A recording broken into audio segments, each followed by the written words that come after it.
Chapter 16 The Rescue Party. If this was a Hollywood picture, the rescuers would show up at dawn with the sun, the audience would clap, and that would be the end.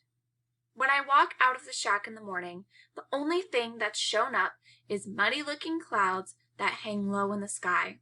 It's drizzling and we're all scratching at our mosquito bites. My face feels hot and tight.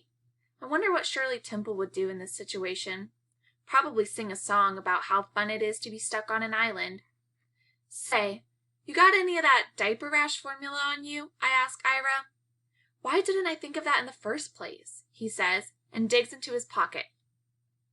He takes some out and then tosses it back to me. I smear the powder on my bites and on my sunburned face too. It helps a little. My stomach rumbles. I'm hungry. What if we don't find anything to eat? Kermit asks. Then we'll starve to death, Porkchop snaps. The two boys return to the shack sometime during the night. They're both acting like cranky babies now. Even pudding is easier to take than these two.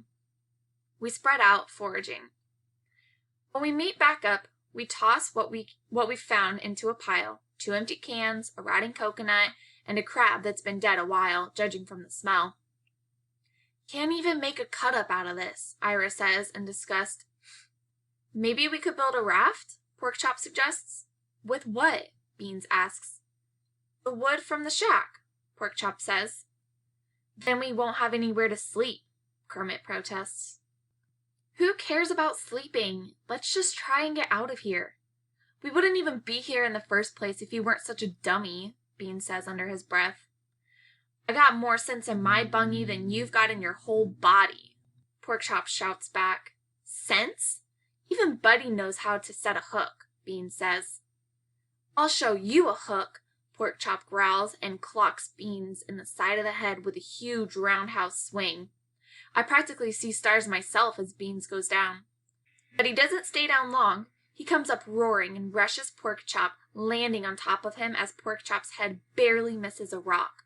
Come on, fellas, Ira says, knock it off. The boys roll back and forth on the ground, kicking and grunting and throwing wild punches at each other. What is it with boys and fighting? I'm amazed any of them get to be grown-ups the way they're always going at it. I turn to Ira. If they kill each other, I get their share of the treasure. Porkchop has Beans half pinned against the ground with one arm wrapped around Beans' neck. Beans' face is turning bright red when Kermit dives into the mess. Get off my brother, he shouts, and leaps on Porkchop. And then the three of them are rolling around. Of course, Ira has to get in on the action too, although I'm not sure whose side he's on. I just sit there and watch them. Finally, I can't take it anymore. Hey, look! I call out. A boat! The boys stop fighting instantly. Where? Porkchop asks. It looks like someone got in a good punch to his right eye. Where? It was there just a minute ago, I say. Beans wipes a trickle of blood from his nose and gives me a dark look. There's no boat. You lied to make us stop fighting.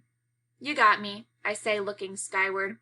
I don't know what I was thinking. Porkchop and Beans aren't speaking to each other. They sit on opposite sides of the shore, brooding. They're acting like sweethearts who just had a falling out. They should just kiss and make up already, I look at Kermit. They ever scrapped this bad before? He shakes his head. They've been best pals since they were in diapers. It rains on and off as we watch for passing ships. The waves are kicking up, foam frothing. Ira, Kermit, and I take turns playing checkers using gold coins and shells. I'm starving, Kermit says. I know how he feels. I've never been this hungry before. Now I know why people go crazy, because all I can think about is food. I picture the fancy ladies' lunches Mama would make. Cheese souffle, potato salad, buttered nut bread, and her famous caramel custard. When we get back, the first thing I'm gonna eat is ice cream, Kermit says. What flavor? I ask. He doesn't hesitate. Sugar apple. Me too, I say, and I can practically taste it. You think anyone's looking for us? Probably the whole town by now, Ira says. Kermit frowns. I'm not sure I want to be found. Ma's gonna tan our bungies good. We're not going to be able to sit for a week.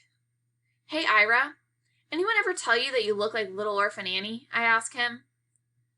I got eyes in my head.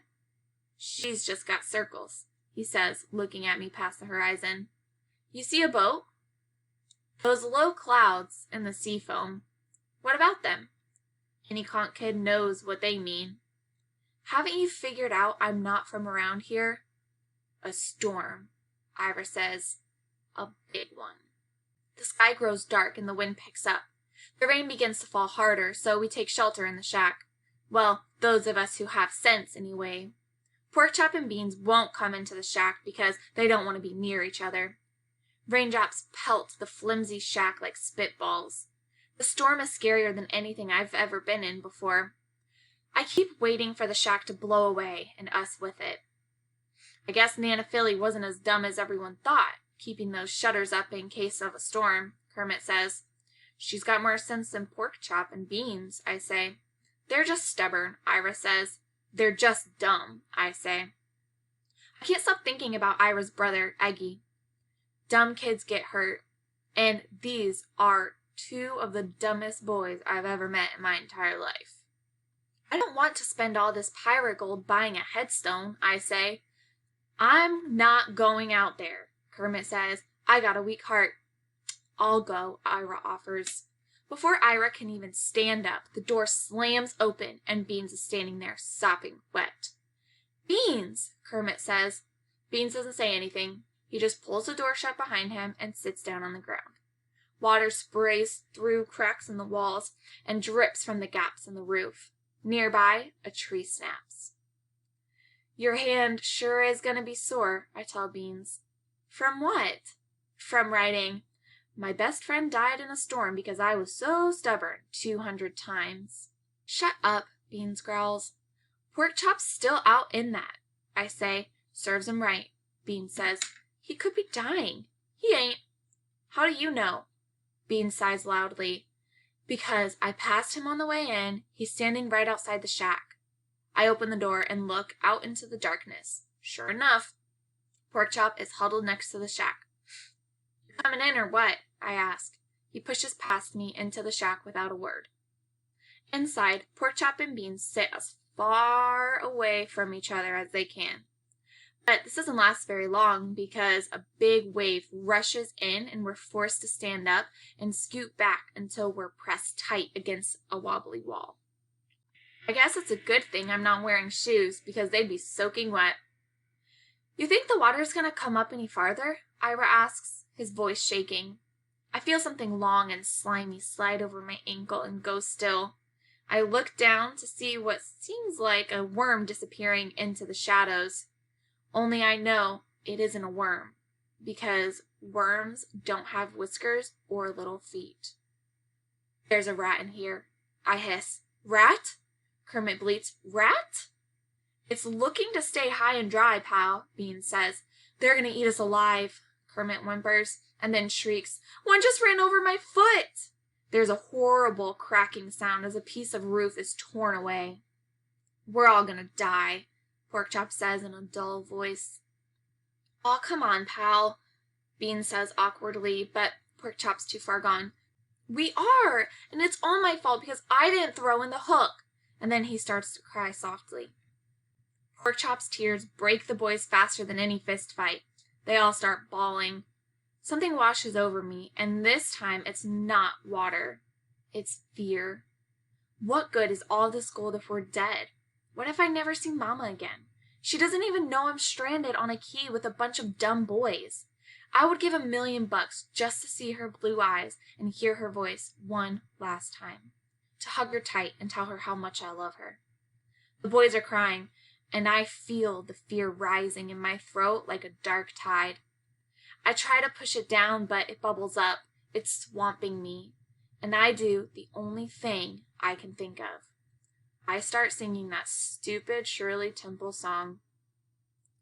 On the good ship Lollipop, it's a sweet trip to a candy shop where bonbons play on the sunny beach of Peppermint Bay.